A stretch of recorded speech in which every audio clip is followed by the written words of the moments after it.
2009 June 29-നായിരുന്നു യെമനിയ airlines flight 626 യെമനിലെ സനായിൽ നിന്നു Comoros രാജ്യത്തിലെ തലസ്ഥാനമായ മൊറോനിയിലേക്കുള്ള അതിന്റെ പതിവ് യാത്രയ്ക്ക് പുറപ്പെട്ടത്. 153 പേരുള്ള യാത്രയ്ക്കായി പറന്നുയർന്ന ആ വിമാനം അതിന്റെ അന്തിമ ലക്ഷ്യത്തിലെത്തുന്നതിനു മുൻപ് ഒരു ദുഃഖദുശ്ചിന്തനീയമായ ദുരന്തത്തിൽ അടിയറവ് പറ്റി ജീവനോടെയുള്ള ഒരേയൊരു പെൺകുട്ടിയെ മാത്രം പിന്നിൽ വിട്ട്. ബഗർ ഇബ്രാഹിം ഫ്രാൻസിൽ നിന്നുള്ള 12 വയസ്സുള്ള ഒരു പെൺകുട്ടിയായിരുന്നു യാത്രക്കാരിൽ ഒരാൾ. അവളുടെ അമ്മയും കൂടെയുണ്ടായിരുന്നു. അവൾ അവളുടെ കുടുംബത്തെയെ കാണാൻ കോമോറോസിലേക്ക് പോകുകയായിരുന്നു. ആ കുഞ്ഞിന്റെ മനസ്സിൽ പോലും എത്തിയിരുന്നില്ല ഈ യാത്ര ഒരിക്കലും അവളെ മാറ്റിമറിക്കുന്നതാകുമെന്ന്. ജൂൺ 30 പുലർച്ചെ വിമാനമാവുന്ന സമയത്ത് ദുരന്തം അരങ്ങേറി.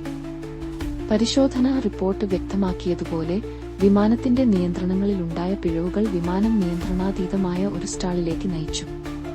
പൈലറ്റുമാരുടെ ശ്രദ്ധ പലവശത്തേക്കായി പോയിരുന്നു. എവിടെയാണ് റൺവേ? എവിടെയാണ് വിമാനപാത? വിവിധ അലാറങ്ങൾ മുഴങ്ങിക്കൊണ്ടിരിക്കുമ്പോഴും പൈലറ്റുമാർ മാനസികമായി തളർന്നു കിടന്നുവെന്ന് റിപ്പോർട്ട് ചൂണ്ടിക്കാട്ടുന്നു. വിമാനം ഗ്രാൻഡ് കോമോറിന്റെ തീരത്തു നിന്നും 15 കിലോമീറ്റർ അകലെയുള്ള ഇന്ത്യൻ മഹാസമുദ്രത്തിൽ തകർന്നു വീണു. 152 പേരും മരിച്ചു. അതിന്റെ നടുക്കിയ ദുരന്തഭാഗ്യത്തിൽ നിന്നുമാണ് ഒരു കുട്ടി, ബഗർ, അതിജീവിച്ചത്. തടിച്ച അലകളിൽ ഒരു മുറിഞ്ഞ ശരീരവുമായിട്ട് അവൾ ഉയർന്നു തെളിഞ്ഞു. ആരുമില്ല, ഒന്നുമില്ല. മുഖത്ത് പരിക്കുകളും മുഖ്യസ്ഥലങ്ങളിൽ മുറിവുകളും ഉണ്ടായ അവൾക്ക് നീന്താൻ അറിവില്ല. ലൈഫ് ജാക്കറ്റ് ഇല്ല. പക്ഷേ അവൾ വിമാനം തകർന്നതിൽ നിന്നുണ്ടായ ഒരു തൂണിനു പിടിച്ച് മുഴുവൻ രാത്രി അലകളിലൊളിഞ്ഞു കിടന്നു.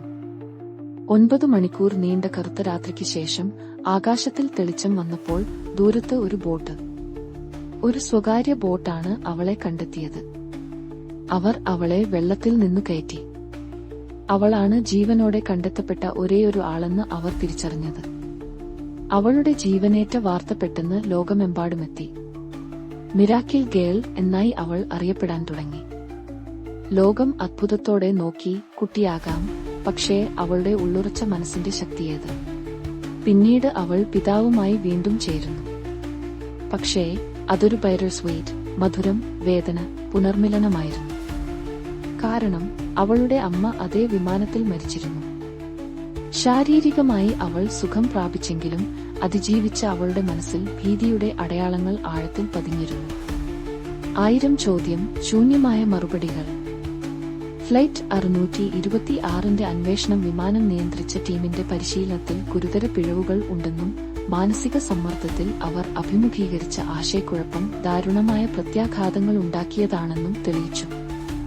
ഇന്ന് ബഗറിന്റെ കഥ മനുഷ്യന്റെ സഹിഷ്ണുതയുടെ, കരുത്തിന്റെ, അതിജീവനത്തിന്റെ ഉജ്ജ്വല ഉദാഹരണമായി നിലകൊള്ളുന്നു.